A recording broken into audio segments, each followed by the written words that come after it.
So you want a solid leave it. Okay, it's one of the big three that you always need to have when you're training your dog. Okay, you always want to recall, a leave it, and a stay. So this is the leave it. Okay, the biggest thing I can stress about this one is no matter the aversive of which you're communicating with your dog, because you got to have an aversive when you're teaching to leave it. Okay, because literally this could be saving the dog's life if they're getting into something or fucking around with something that they shouldn't be. It could, be snake, a gator, or my own personal, one-on-one with the neighbor's dog, anything like that. It could literally, fertilizer or something they're getting into. So it could literally be saving the dog's life. So you want a solid leave it. The biggest thing I could stress with all this is the communication needs to be clear, and the intensity of which you deliver that message to the dog is going to help with the intensity of which the dog leaves it or breaks away from it. Okay, I personally have two versions of this, especially in my backyard or just anywhere. Leave it, Ava knows, just to break away or anything like that. But I also have the German command Fui, which she knows essentially means get the fuck away from it now. Okay, so it's even faster and harsher, because I think I've said in prior videos, just one of those things. Ever since she was a puppy, she used to eat shit in the backyard. So rather than having to deal with that, I just used the Fui command, which again was a harsh correction, and she literally got the message that I cannot be doing that and I need to get away from whatever it is from right now. Okay, so with this, I just got a long line with her, and I've got a couple of her rubber balls that we got for her birthday, so we're just going to do it off of that. So but the delivery is still the same. Okay, you can use food, you can use balls. Just again, when you get into that moment of when she needs to leave it, there needs to be that correction there so she knows to get away from it. Okay, best way to do it if you're doing it during training is to get the dog in drive, because when they're in drive, that's when literally they are at their peak. They want whatever it is that's in their sight. Okay, so having the dog in drive is really gonna do it. When they're not in drive and they're at home, okay, I'll listen to you, but when they're in drive, it's game on. And that's where you want to be playing. That's the intensity of which the dog is at, so that's the intensity you got to deliver that message. Okay, so I'm just using a long line with her, and as always, I'll just start, and then as I go through, I'll share some other tidbits and insights. Okay, so first I'm gonna get Ava in drive, and then we'll call off and do some leave-its.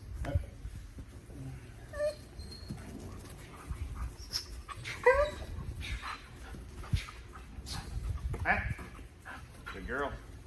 Sit. Nope.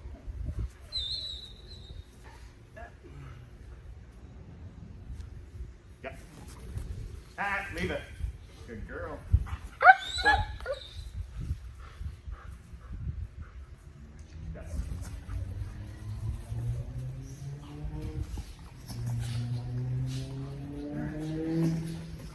Bring it.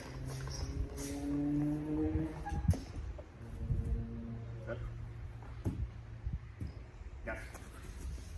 Leave it. Nope. So that was on me, didn't get it fast enough. Yep.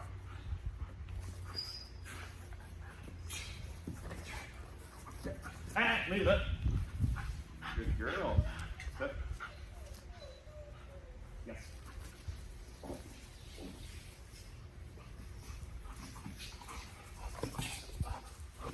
Here. Sit down. Go.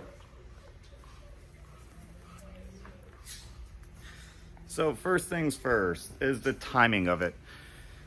So again, going it based off of a toy, as soon as she's getting right to the toy is when you gotta call off the leave it. And with that is when you get the pop on the leash, okay? This long line is actually broken, so I'm just doing it as a kind of a slip lead through the handle. And still works, still getting the same reaction. Again, it's just a matter of how quickly you get that snap on the leash. If they get the object and you didn't correct it like you saw on the first one, bogey on my part, then you didn't do anything. So you literally got to get it right before they get the object, okay? It's on the timing.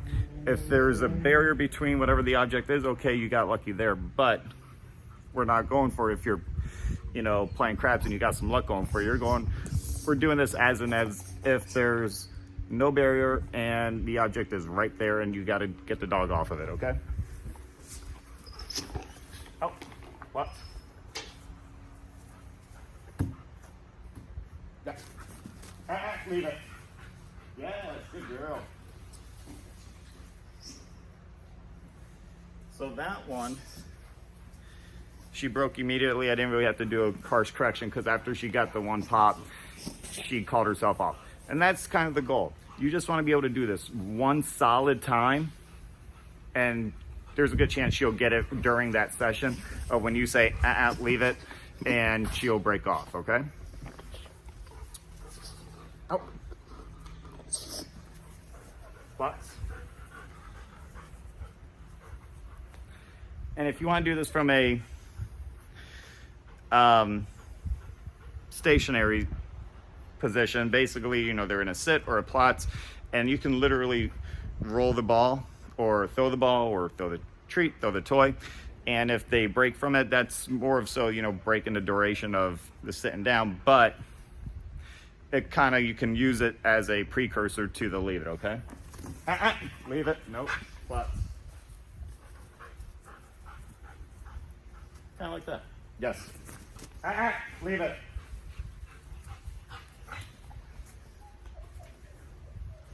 And it's always good to have a default position. As you saw, Ava's usually default is to my left, right on my healing side. And you saw it right there, able to call it off, came right to it, default. So if you got a default position, whether it's you want them to come back, cool.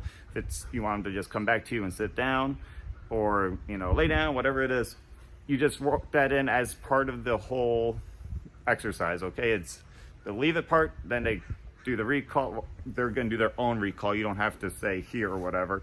And then they sit down or they plots, and then you can reward from there. Yes.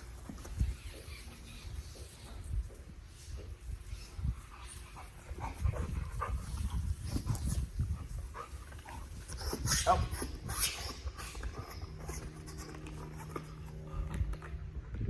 No.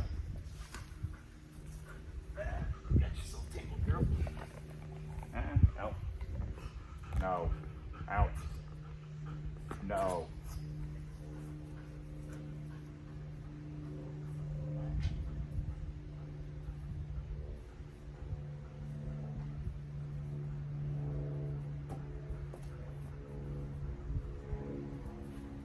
Left.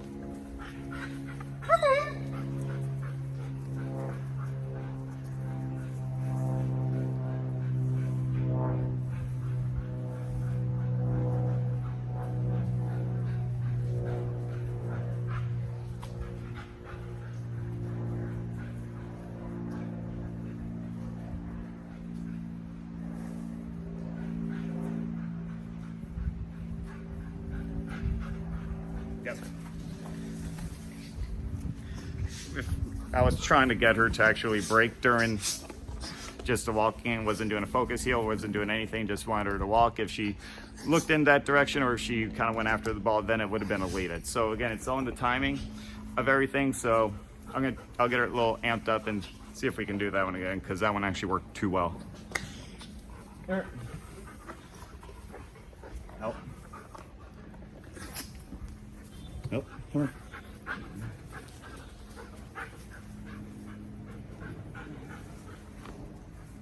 Left. Left.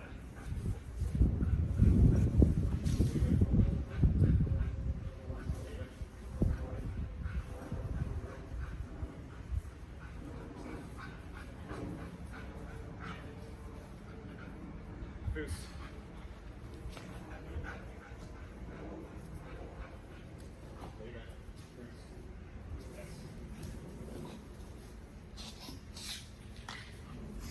Out. Left. Boost. Leave it. Boost. Yes. That one just got a little bit more dynamic. So just put her in focus heel and then through the ball, because again, what's in motion creates the emotion, so she's gonna want the ball. So by that own extent, was able to just do it right in her breaking the focus heel and was able to just pop it for a leave it. So same thing, if you're walking your dog and you're on the street and your dog has the nasty habit of looking at other dogs or want to get excited when they see other dogs or squirrels, because I live in Florida, shit ton of squirrels. As soon as they look that way in that general direction, quick pop on the collar, say leave it, and just keep moving, okay? Oh.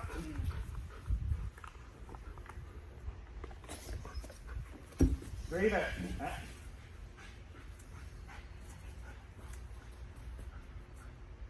Go. Leave it. Good girl. Go. Leave it. Sneaky little bitch. She went for the second one. All good. Go. Okay.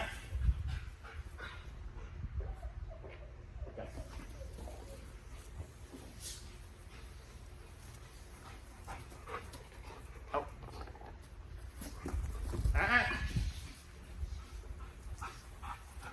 Oh.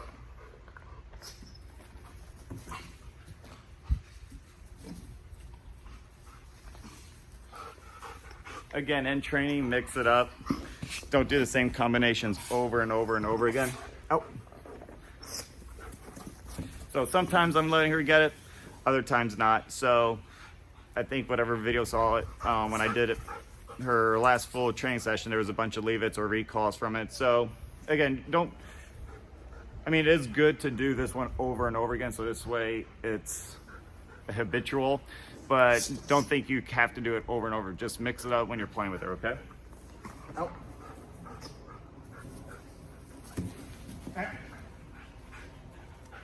Go. Go. Because that's what happens. As soon as you start saying, okay, go get it, they might start getting scared because you're going to do a recall. Yes. And they're going to want to come back. Okay, so that's the one downfall. I'm glad it kind of happened, because then you saw the, quote unquote side effects of doing it too many times. Yep.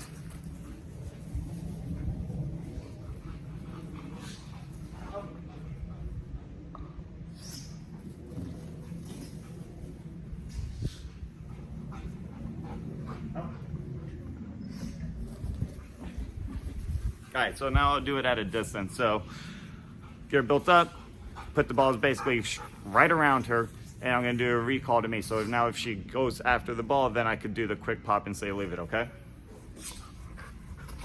Oh. She still wants it. But.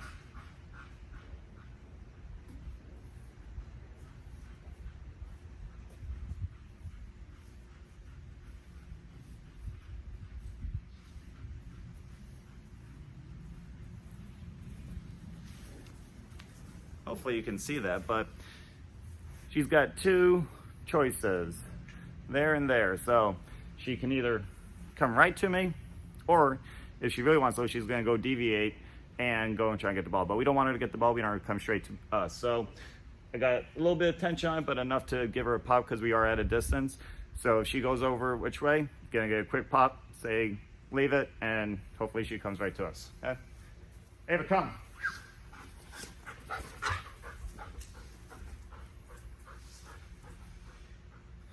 And she did the legs because she wants the balls. That's how, when you know they're in drive and they pay more attention to what they want, because if they're willing to turn their back to that object, then they could care less at it. But seeing how she wants to look at the objects, that's why she did the legs.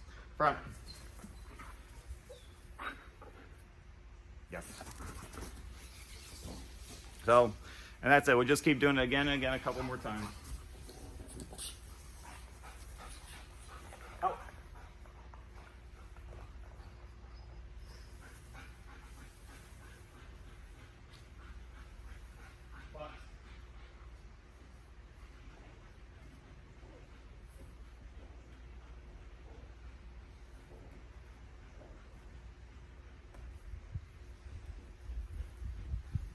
So this time I got them a little bit closer. So again, they're in her field of vision, and we'll see if she comes right to him versus going for one of the balls along the way.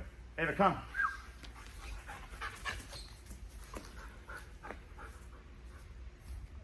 As she steps all over my broken foot to do it the left. Yes.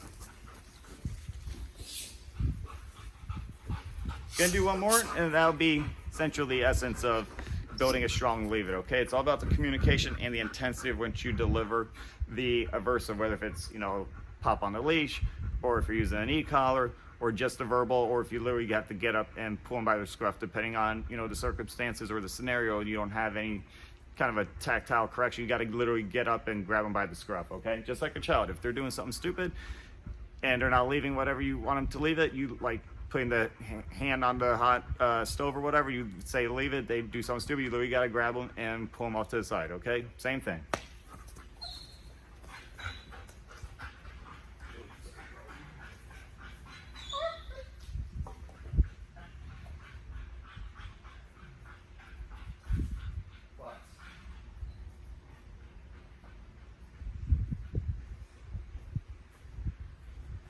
So we'll see how she does on this one, but I'm gonna do the same thing, but as she's coming, then I'm gonna throw them and then see if she can still leave it, okay?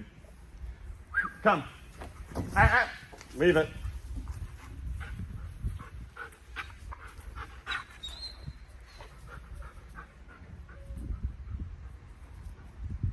Yes. That actually worked out pretty well. So hopefully you got it.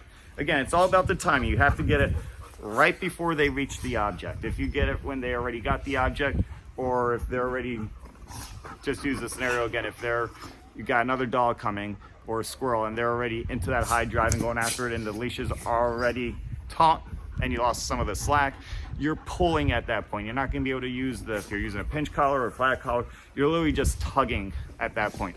You really want to get that pop, so it really yanks on their neck a little bit so they can get out of that state of which they're in. Okay, so good luck. Again, play with it during your regular training. You don't have to just keep doing it over and over, because you saw what happens. That's when eventually, if you want to do a retrieve or a go or something like that, that's when they start doing that quick U-turn and coming back to you, because they know the correction is coming. So just play with it, get creative, but make sure it is in your repertoire, because it is one of the big three, and you'll be just fine, okay? Good luck. Talk to you next time. Done.